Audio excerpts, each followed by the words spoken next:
வணக்கம் ஸ்ரீ காலிம் சனம் ஸ்ரீ காலிம் நீங்க போட்டு நான் உங்கள் அன்பு ஜோதிடர் அன்பு நண்பன் கார்த்திக் நம்ம நீங்க பார்க்க போது பாத்தீங்கன்னா தமிழ் புத்தாண்டு பலன்கள்ங்க. அதாவது விசுவாசுவ வருடம் பிறக்க போகுது.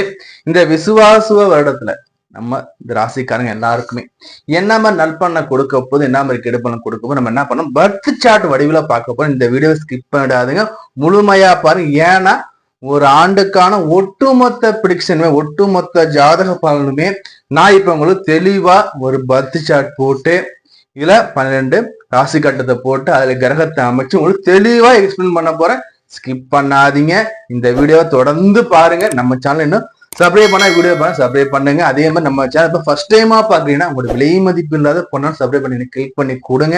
அதே மாதிரி நம்ம வீடியோ லைக் பண்ணுங்க, உங்க ஃப்ரெண்ட்ஸ் லிங்க் ஷேர் பண்ணுங்க. உங்க மேல கருத்து கமெண்ட் பாக்ஸ்ல கூட உங்களோட தனிப்பட்ட ஜாதகத்தை பார்க்கணும் விருப்பப்பட்டீங்கன்னா ஸ்கிரீன் நம்ம நம்பர் இருக்கு, கால் பண்ணி அப்பாயின்மெண்ட் வாங்கிக்கலாம். வாட்ஸ்அப் நம்பர் டெக்ஸ்ட் பண்ணி நீங்க வாட்ஸ்அப் மூலியமா ஜாதகம் பார்த்தா கால் பண்ணி போன் மூலியம் ஜாதகம் பார்த்தா உங்களோட தனிப்பட்ட விருப்பம். நம்ம சேனல் சப்ஸ்கிரைப் பண்ணி வச்சுக்கோங்க. இப்ப வாங்க, என் தந்தையின் மலடியை வணங்கி கொண்டு இந்த தமிழ் புத்தாண்டு பலன்கள் எப்படி உங்க ராசிக்கு இருக்குன்னு பார்ப்போங்க. தமிழ் புத்தாண்டு பலன்கள் கன்னி ராசி விசுவாச வருடம். இந்த கன்னி ராசிக்கு எப்படி பார்த்து வருங்க. கன்னி ராசியை பொறுத்த வரைக்கும் பாத்தீங்கன்னா புதன் பகவானை ஆட்சி நாயனாக கொண்ட இந்த கன்னி ராசி அன்பர்களுக்கு சனி பகவான் 6ஆம் இடத்துல இருந்து 7ஆம் இடத்துல இருப்பார். 7ஆம் இடத்து பயிற்சியாக இருப்பார் இந்த புத்தாண்டு காலகட்டத்துல. ராகு பகவான் பாத்தீங்கன்னா 6ஆம் இடத்துக்கு வருவார். இந்த பக்கம் கேது எடுத்து பக்கம் கேது வந்து பாத்தீங்கன்னா ஜென்மத்துல இருந்த கேது உங்களுக்கு 12ஆம் இடத்துக்கு போயிடுவார். குரு பகவான் பார்த்தா 10ஆம் இடத்துக்கு வருவார். சோ அப்படி இருக்கும்போது இந்த காலகட்டம் எப்படி சார் இருக்கு? ஒரு ஜென்மத்துல இது வரைக்கும் இருந்த கேது எப்பப்பா எவ்வளவு கஷ்டங்கள், எவ்வளவு மனக்குழப்பங்கள், எவ்வளவு அசிங்கங்கள், அவப்பேர்களை கொடுத்திருக்காரு. விரலை விட்டு என்ன எண்ணிட்டே போகலாம் சார். பாதி பேர் வேலையை விட்டுட்டீங்க, குடும்பத்துல அசிங்கம், குடும்பத்துல பிரச்சனைகள், தனக்கு எதுவுமே இல்லையே, என்னெல்லாம் ஓரங்கட்டுறாங்களே, ஒதுக்குறாங்களே, தனிமைப்படுத்துறாங்களேன்னு புலம்பி தவிச்ச கன்னிராசி அன்பர்களுக்கு பொருளாதார வகையில மட்டுமா? பொருளாதார வகையில ஒண்ணும் பெருசா இல்லை. அவ்வளவு கஷ்டத்தை அனுபவிச்சவங்களுக்கு எல்லாமே ஒரு நல்ல காலமா பார்க்க போறேன். ஜென்மத்துல இருந்து ஆட்டி படைச்ச கேது உங்களுக்கு 12ஆம் இடத்துக்கு போறாங்க. 12ஆம் இடத்துல கேது உட்கார்றது ஒரு அந்த அளவுக்கு நமக்கு வந்து ஒரு கெட்ட பலன் இல்லை. புரியுதா? 12ஆம் இடம் மறைவு சார்ந்த கேது மறை நல்ல விஷயம். புரியுதா? சரி, அடுத்தபடியா ராகு. ராகு 7ஆம் இடத்துல இருந்துகிட்டு அவ்வளோ பாடுப்பா, எப்பப்பா என்னன்னு சொல்றது. கணவன் மனைவில ஒற்றுமை இல்ல, காலையில ஒரு அண்டர்ஸ்டாண்ட் இல்ல, புரிதல் இல்ல, எல்லாத்துலயும் பிரச்சனையா இருந்த அந்த நிலை நீங்கி 6ஆம் இடத்துக்கு வரப்போறார். அப்போ ராகு கேதுக்கள் 6, 12 ஒரு பெரிய பிரச்சனை நீங்குதுங்க. ஆனா இன்னொரு பிரச்சனை வருதுங்க. என்ன சனி பகவான் 7ஆம் இடத்துல உட்காரும் போது உங்களுக்கு கண்டக சனியா அவர் பாக்குறார். கண்டக சனியாக உங்க ராசிய சனி பகவான் பார்த்துடுறாரு 7ஆம் இடத்துல உட்காரும் போது. அப்ப என்ன சார் நடக்கும்னா, கணவன் மனைவி உங்களோட ராசிநாதன் புதன் பகவான், இந்த புதன் பகவான் நீச்சமாகக்கூடிய வீடுங்கிறது மீன வீடு. புதன் பகவான் நீச்சமாகிறார். அப்போ உங்களுக்கு நேர் ஆப்போசிட்ல 7ஆம் இடத்துல அவர் நீச்சமாகிறார்னா என்னன்னா, கணவன் மனைவிக்குள்ள ஒரு சிறு கருத்து வேறுபாடுகள், பிரச்சனைகள் வர வாய்ப்புகள் உண்டு. அப்போ கணவன் மனைவி என்ன சார் பண்ணணும்னு பாத்தீங்கன்னா, இங்க என்ன நடக்கும் புதன் நீச்சமாக இல்லையா? அப்போ மனைவியை தவிர்த்து வேற வேற கிட்ட நமக்கு வந்து பாத்தீங்கன்னா அந்த எண்ணங்கள் புரியுதா? மனைவியை விட அல்லது கணவனை விட, கணவன் மனைவி தானே அந்த எடுத்துக்கோங்க, அவங்களுக்கு வந்து தன் லைஃப் பார்ட்னரோட அடுத்தவங்க மீது எண்ணங்கள் தடுமாற வாய்ப்புகள் உண்டு. ஏன்னா சனி அமர்றார் இங்க. உங்களுக்கு 7ஆம் இடத்த அதிபதி குருவோட வீட்டுலதான் புதன் நிச்சயமாக்குறார். சரி, அது அதே மாதிரி கணவன் மனைவி சேர்ந்து ஒரு இடத்துக்கு நீங்க போறீங்க, ஒரு கல்யாணத்துக்கு போறீங்க, எங்க நீங்க போறீங்கன்னா என்ன நடக்கும்னு பார்த்தா ஏதோ ஒரு வில்லங்கங்கள், பிரச்சனைகளை சந்திக்க வாய்ப்புகள் உண்டு. ஏன்னா இங்க சனி அங்கதான் உட்கார்ந்துருக்காரு. உங்க லக்னாதிபதி அல்லது ராசியாதிபதி இங்கதான் இயற்கையாவே சுயஜாதக அடிப்படையிலேயே, அதாவது பார்த்தா காலபுருஷ அடிப்படையில நீஷமாக்குறார் மீனத்துல புதன் நீஷம். அப்போ ஏதோ ஒரு பிரச்சனை வந்துடும். அது வண்டி பிரச்சனை வரலாம், இல்ல கணவன் மனைவியில கருத்து வேறுபாடு வரலாம், இந்த லைசன்ஸ் வீட்டுல வச்சுட்டு போயிட்டு போலீஸ் ஆட்ட மாட்டேன், ஏதோ ஒரு பிரச்சனை, இதெல்லாம் விபத்தாயி ஹாஸ்பிட்டலுக்கு போறோம். அப்ப என்ன பண்ணுங்க, முடிஞ்ச அளவு தனித்தனியா பிரிஞ்சு போங்க, அவ்வளவுதான் சொல்லுவோம். ஏன்னா பஸ்ல போங்க, பக்கத்து சீட்ல உட்காந்து போங்க. ஒன்னா ஒரே பைக்ல போகும்போது ஒரு சண்டை சச்சரவை கொடுக்கறது சனி ரெடியா இருக்கும். இது ஒண்ணு. லக்கணத்தை அல்லது ராசியை சனி பார்க்கும்போது என்ன சார் நடக்கும்னா, எதிலும் கவனமா இருக்கணுங்க. தேவையில்லாத பிரச்சனைகள் வர வாய்ப்புகள் உண்டு.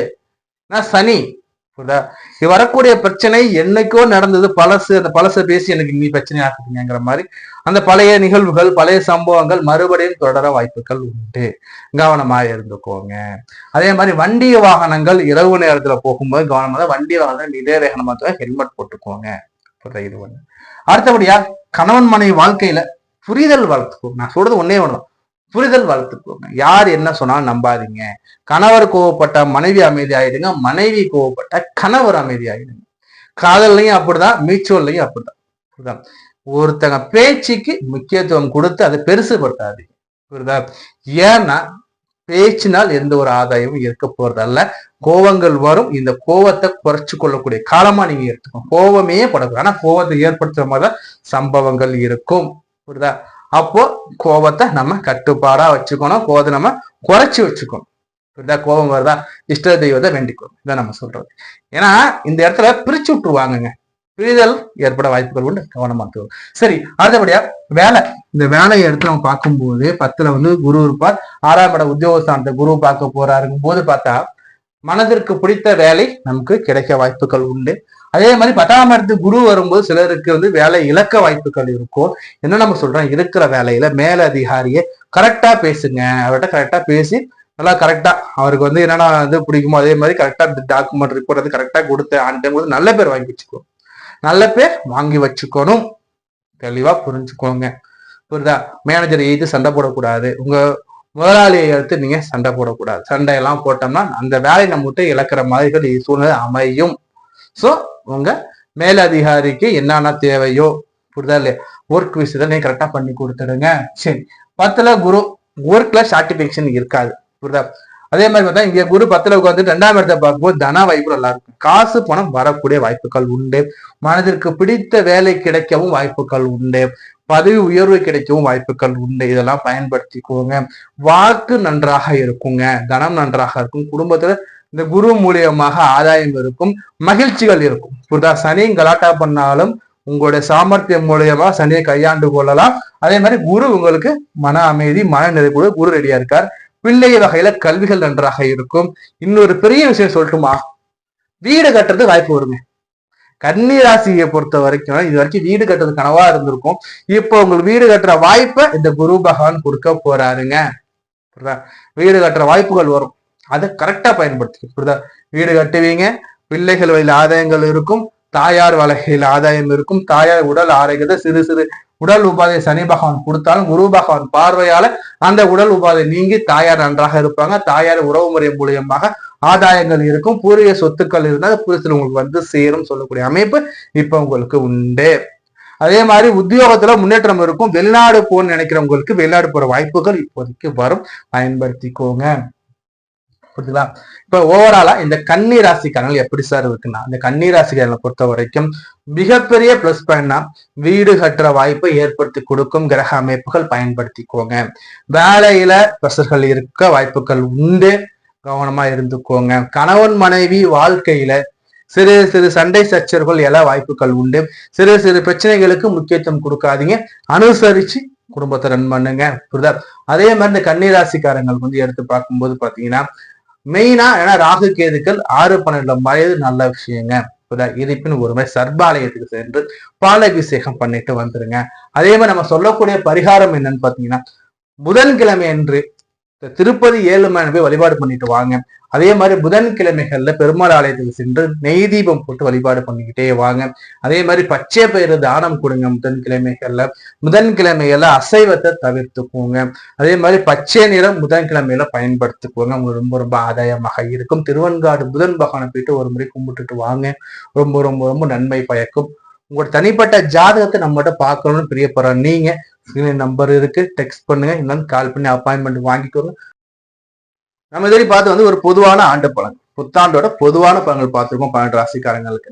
இது பாத்தீங்கன்னா ஒவ்வொரு ஜாதகத்துக்கும் மாறுபடுங்க. ஏன்னா ஒவ்வொரு ஜாதகம் அமையக்கூடிய கிரகங்கள் நிலைகள் மாறுபட்டுக்கிட்டே இருக்கும். அதே மாதிரி தசாநாதன் எந்த தசா நடக்குது, அந்த தசாநாதன் நிலை என்ன, அதே மாதிரி உங்க ஜாதகத்துல லக்னாதிபதி நிலை என்ன, ராசிநாத நிலை என்ன, இவர்கள் வாங்கிய சாரம் என்ன, இதுகளை பொறுத்து மாறுபடும். தசாநாத நிலையை பொறுத்து மாறுபடும். தசாபுத்திக்கு ஏற்ப உங்களுக்கு நடப்புல என்ன கிரகம் போயிட்டு அந்த கிரகம் வாங்கிய சாரம் என்ன, அவர்கள் யாரால் பார்க்கப்படுகிறார்கள், இதையெல்லாம் பொறுத்து இந்த பழங்கள் முன்ன பின்ன வேறுபடுங்க. நீ இந்த பழங்களை உங்க ஜாதகத்துல அப்ளை பண்ணி பாருங்க. உங்களோட மேல கத்து கமெண்ட் பாக்ஸ்ல கொடுங்க. உங்களோட தனிப்பட்ட ஜாதகத்தை நம்மகிட்ட பார்த்து நீங்க தெரிஞ்சுன்னு பிரியப்பட்டீங்கன்னா நம்ம நம்பர் பாருங்க ஸ்கிரீன்ல இருக்கு. எப்ப வேணா டெக்ஸ்ட் பண்ணுங்க. டெக்ஸ்ட் பண்ணி அப்பாயின்மெண்ட் வாங்கிக்கோங்க. அதே மாதிரி வந்து இந்த வீடியோ ஃப்ரெண்ட்ஸ் நம்மளோட ஷேர் பண்ணுங்க. புரியுதுங்களா? நான் உங்களை வேறு கால சந்தி. நான் உங்கள் அன்பு நண்பன் அன்பு ஜோதிடர் கார்த்திக் ரேகாராம். நன்றி, வணக்கம்.